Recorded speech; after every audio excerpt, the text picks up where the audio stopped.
Not every one of those buyers is in a position to make you an offer. So just Absolutely. be mindful of that. If you can do it that way, that's great. I think that's wonderful. That's an off-market strategy where there's no advertising. On-market is obviously where you take photos, advertise, you send it onto realestate.com, domain. Yep. And the Have you ever wondered how to get the best outcome when selling your property? Questions like, when is the right time to sell? How do I attract the right buyers for my property? Or how do I even maximize the value of my property?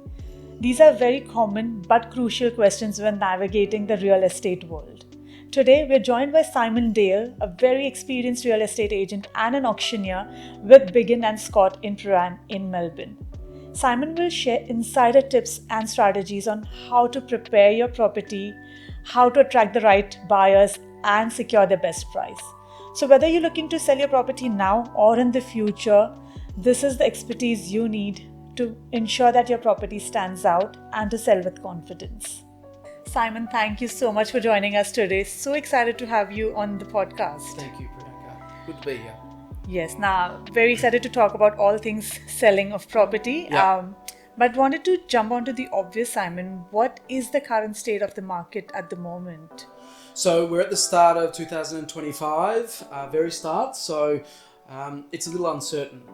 We came from a market late in 2024 where it was a bit patchy, just a little bit of uncertainty around interest rates and elections and what have you.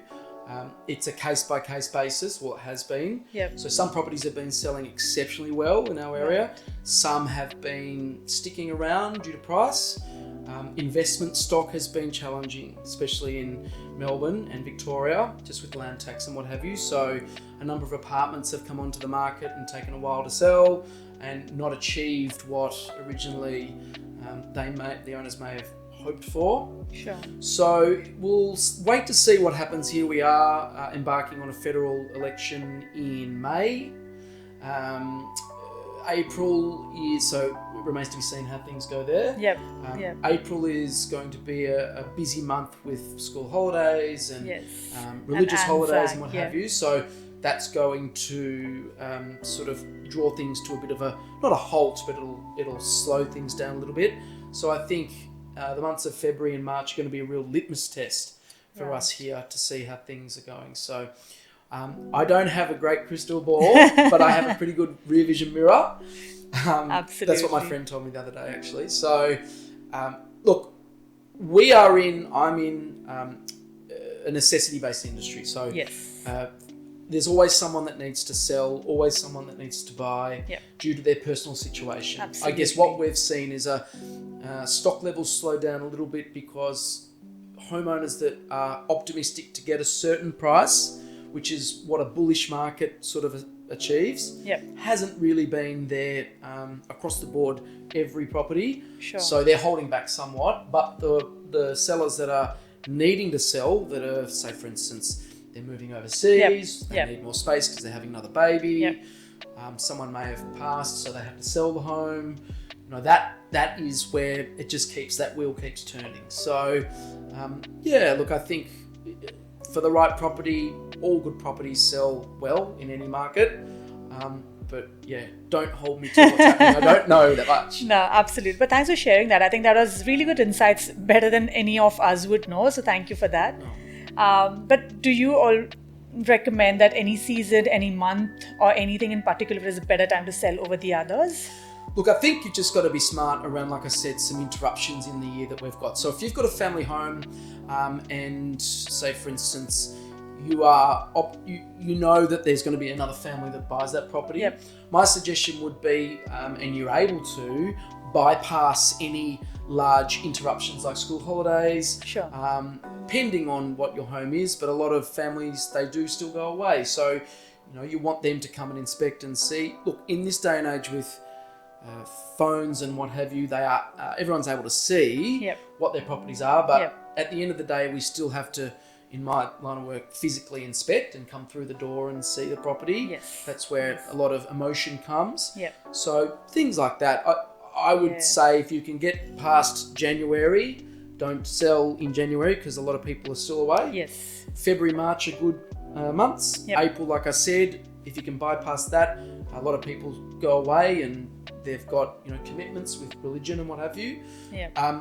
May, once again, is this year May is a federal election, so I don't know. Yeah. June, July, August, we're getting right into it there, but there's just a few. And I think it ramps up from August onwards when Look, the weather gets better and right. all of those things. Spring's always the busiest, which is great, but then you've also got things like Spring Racing Carnival, the Grand Final. So just a few things that you just got to keep in the back of your mind, because that's something that's important. Sure, thanks. But what are some considerations that a person should make when he's preparing to sell his or her property? Okay, so two lines of thought here. If you've got an investment and you've got tenants in the property, we need to analyse how the property is presented. I'm a big advocate around the way a property looks. If you've got a tenant in there that's paying money, fantastic, but they're very messy, that's not good for your campaign, your sales campaign, because you've heard me say this a million times. If you've got a dirty car and a clean car and they're both the same model and the same mileage and they've all had their service history, but the dirty car is very smelly and it's got crap in there. It's going to turn the buyers off. Yeah, it's going to turn, unless a sparkly clean car, human mentality is going to warm to that clean car. And that's the same with real estate, especially with a picture tells 1,000 words. So as soon as someone walks through that door and sees the property and it doesn't look ideal and it's messy and it's a bit smelly, but it might be fine, it's instantly going to trigger off in someone's mind to, I think I'll look for something else. So that's really important, and it can be detriment to your campaign if you've got an unclean, untidy, messy property. So my suggestion would be, if you've got a tenant, and speak to your property manager if you've got someone, and see the photos. If there's clutter and lots of furniture, it would be my advice to suggest a notice to vacate, cleaning the property, having it looking fresh. You might even need to put some style furniture in there just to present it as well. And then you can have your agent come through whenever they want to have inspections and what have you. And then basically allows you to get the best possible price, I believe. If you're selling your family home and you live there, same thing applies. If you've got kids, maybe try and get the kids to be as clean as possible. Don't have heaps of furniture. If you've got small items, declutter is always good. If you've got a large home with large rooms, it's always good to amplify those rooms and show them how big and special they are, because there's nothing worse than having a beautiful big room and it full of furniture and you can't actually see the real space of it. Look, I'm a sales agent, I'm not a stylist, so I can help you with people that can come through and go, Priyanka, move this, take that, you might want to put something there. But that would be my suggestion as well. So presentation is really important. Advertising is really important as well. So if you're thinking of selling it in, an advertised campaign, getting some beautiful photos, getting some professional photos obviously taken, putting it on the internet, and obviously advertising it that way. And that's something that a real estate agent can help you with. You might want to suggest an off-market campaign, which might be, having best buyers through that your real estate agent has and what have you. That's a great idea, but my suggestion would be, if you haven't had a result for a period of about 2 weeks or thereabouts, probably best to sort of give it some airtime and not have it as an off-market campaign, because you don't want a stigma where buyers who have seen it have thought, is that the property that you've tried to sell in an off-market capacity? You want to hit the market in the right way, potentially with an off-market campaign, you might get an offer coming in. But if you don't, you then say to your agent, whoever is selling it, look, we've tried that out. Now is where we go on market, get the photos, get the the property loaded online, and we cast out to the greater good of the buyers that we don't have control of, that have just started to work. No, absolutely. And I think for people who don't understand off-market and on-market properly, off-market's, maybe if you could just explain it a little better. So sure. Look, off-market is, we as real estate agents are meeting people, buyers every day at properties. So the first question is, yes, I like it, but it's not correct for me. Do you have anything that's similar? Well, we've got your details. Would you like me to keep in touch if something else pops up? Absolutely. So therefore, if, say, for instance, there's a property in your street or in your neighbourhood that's similar to yours that's sold, you can speak to the agent and Sure. ask the question. Now they might turn around and say, yes, Priyanka, we had an amazing campaign with 50 people through and 5 people bidding. I've got 4 people that missed out, 4 buyers that missed out on that property. Yep. Would you like me to give them a call to get them through? Absolutely. You know what it's sold for. Yes. If your expectations are around that level in terms of price, great idea. And you can really work off the back of that campaign. You might get a response or an offer straight away, which usually is the case if you strike quickly. So Sure. I've got clients that have actually been to auctions of similar properties and grabbed the underbidder and said, I've got a house that's similar, would you like to have a look at it? And then they go, yeah, and they go straight through and they make an offer and bang, While the sold. emotions are all pumped Correct. up. It's like a rebound. It really is. And, if you get, I shouldn't say this, you're in a relationship and someone drops you, you want to jump back and get into that relationship. But anyway, that's what can happen. So that is a really powerful way of capturing the market that is current. Yeah. It lasts for not as long as you think, because that buyer who's missed out, or those buyers that have missed out, they're looking at other properties as well, and they might see something else. They might go to another auction on that day and buy that. So you've got to capture it very quickly. Sure. And we do, as agents, have a database, but databases come and go. It's like water. So I could call 40 people, but not every one of those buyers is in a position to make you an offer. So just be mindful of that. But it is a great way of getting you a result. Sure. And like I said, if you can do it that way, that's great. I think that's wonderful. That's an off-market strategy where there's no advertising. On-market is obviously where you take photos, advertise, you send it onto realestate.com domain and the real estate portals and have open for inspections. Sure. And that's also very powerful because it doesn't control the new buyer that's decided tomorrow to start looking, or it might be someone from overseas that you've never met before that might want to buy a property. So they're the two ways. You can't sell a secret. Yes. So if you haven't been able to sell in the off-market strategy, that's the next step, which is the most powerful way, obviously. Sure. Sure. So I think as agents, you help determine which strategy is the best to go to market with. Look, I think so, absolutely. Depending on the time of year, like now is very popular with off-market because there's no new okay, that because we're not at the end of the year. Yes. No. So it depends on the type of property that you have. So if you've got a traditional family home, my advice would be it'd be great to sell it, exclusively, but you don't really want to sell it. If you think you're going to have competition, why would you sell it to one person? You'd want to see 5 people competing for it and what have you. So you've just got to make that call, because it could be the make or break of $10,000 or $500,000 more than what you'd anticipated. Sure, and I think that's the value that like yourself, a real estate agent, could bring in understanding the market needs and strategizing what the best way to go to market. And because a lot of people may try to do it themselves if they are selling properties for the first time and things like that. So I think, look, it's like if I have something wrong with my plumbing, I get a plumber to do it because they do it every day of their life and they're a professional. With real estate, it's similar.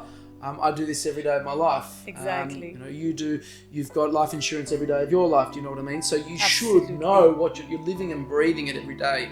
I think if you're trying to cut corners and not use a real estate agent, it's not good, because you could lose out of it. And it would be more detrimental than beneficial to I think so. The vendor. So. And plus also it takes away the personal connection between buyer and seller. Sometimes emotionally you might make the wrong decision when you're negotiating with someone, whereas if you're using a representative like a real estate agent, it's a business transaction. So it takes that personal effect away from the transaction, which I know it sounds silly, but sometimes it really does play into things. Yes. So it's also a very emotional time, very stressful time.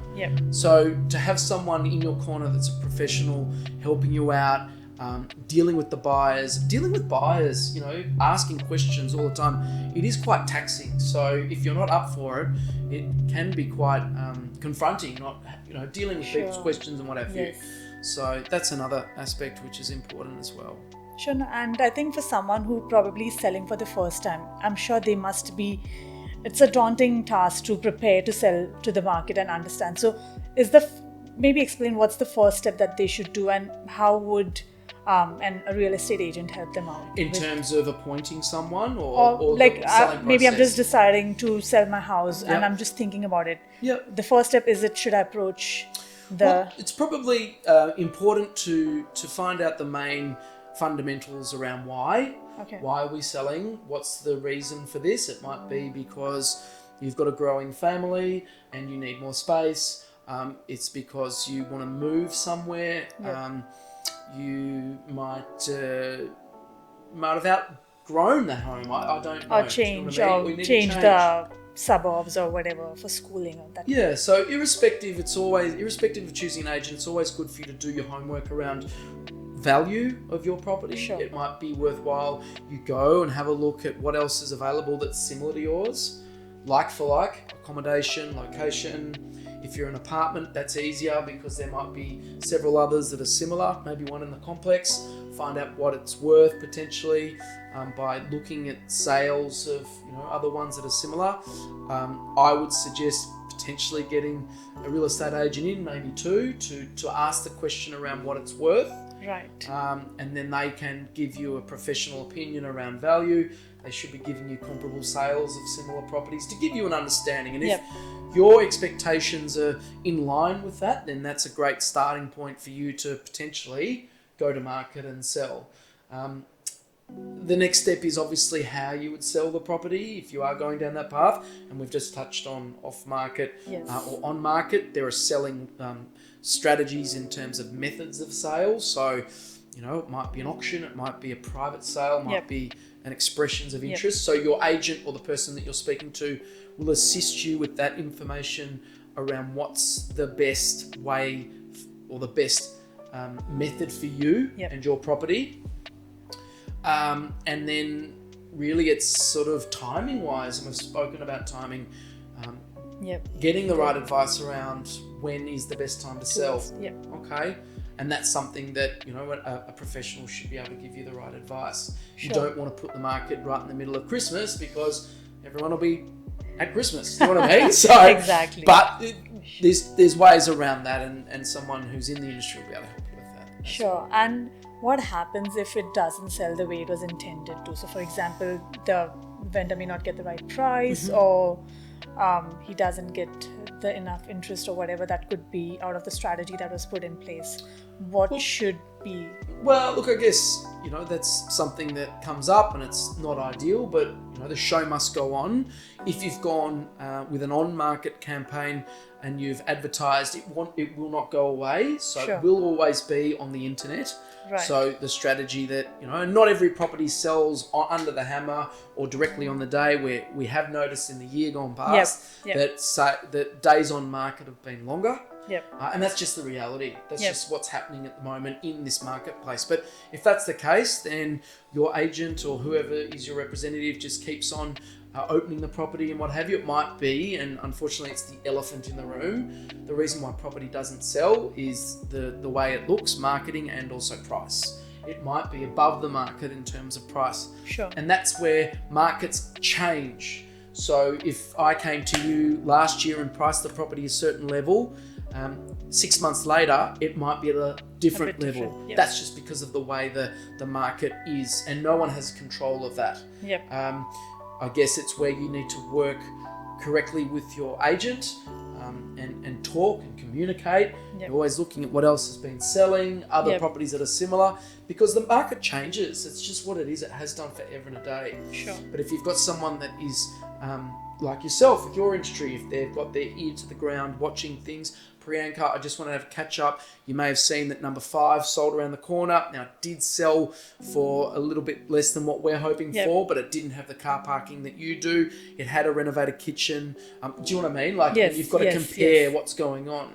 And I think if you're willing to listen to your agent and talk as an equal to your agent and work out between the two of you where it's at, you'll get it sold. There's no question about it.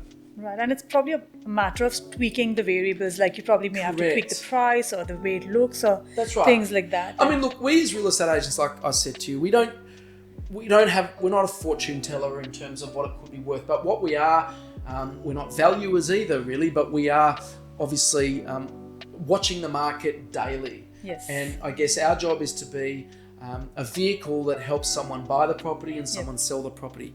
Where real estate agents can come unstuck is ethically they price a property that's much lower compared to what the owner wants to try and get a great price. Right.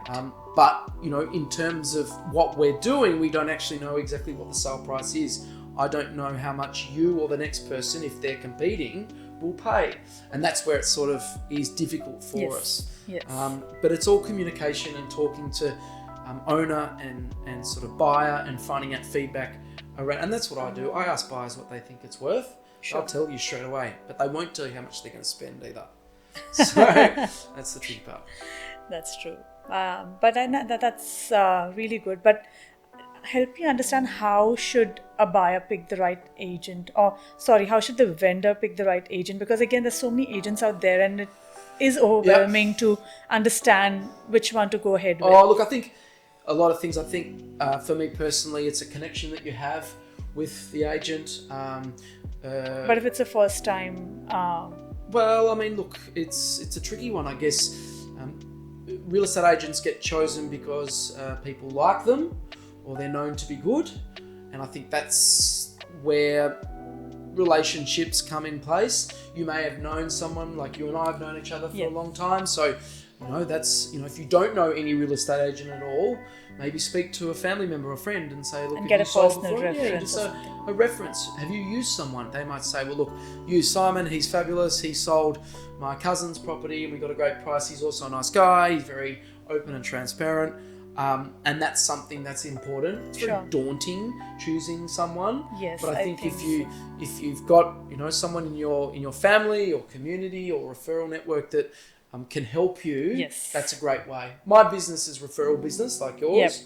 Yep. So I get referrals from valued clients of mine, maybe previous clients that I've sold for. Yep. And that's invaluable to me, which is terrific. Absolutely. And I think it's such a great way to also comfort the vendor, maybe who is very new to the market, Correct. who's the first. Like they may just go online and try to look at 10 people and they may not be sure. And here they're actually going through a friend or a family member who's used them. So that there's a level of trust. Exactly. Yeah. So I think that's a really important one. If you can speak to a family member or friend that may have sold, who has actually gone down the selling process, they'll point you in the right direction. Sure. Yeah. I think that's great. And I think this is from personal experience that I wanted to ask you. I think I'd mentioned to you that we had a property on the market. It did not sell the way we wanted and then we took it off. And at the end, I think at some point we felt like the real estate agent did not do the way the campaign should have gone. So I think we felt a little disappointed in the way everything went ahead with that campaign. Sure. Is it recommended that we could change agents midway or like... Look, when you appoint an agent, there's an agreement that's in place, obviously sort of exclusively allowing that agent to sell on your behalf, your home. And really legally allowing buyers to come through the property. So I guess there's an authority period that sort of disqualifies anyone else to come in. Usually it has to wait until that authority period is over. So unless you're so disgruntled that you want to, you have an agreement between the two that you have to part company. Yes, that's sort of the main thing. I guess a little bit of advice, if you have appointed someone and you want to use them, but you are also mindful of what you said before, my suggestion would be don't have a long extended period for the agreement. Right. Maybe only have it for 30 days after the auction date, or some agents will hold you to 4 months or 5 months afterwards. Means that you're wedded to them. Well, no, don't do that. It's not a matter of trying to shop around, but just cover yourself in terms of authority periods. You can always reinstate the period if you're happy with the process.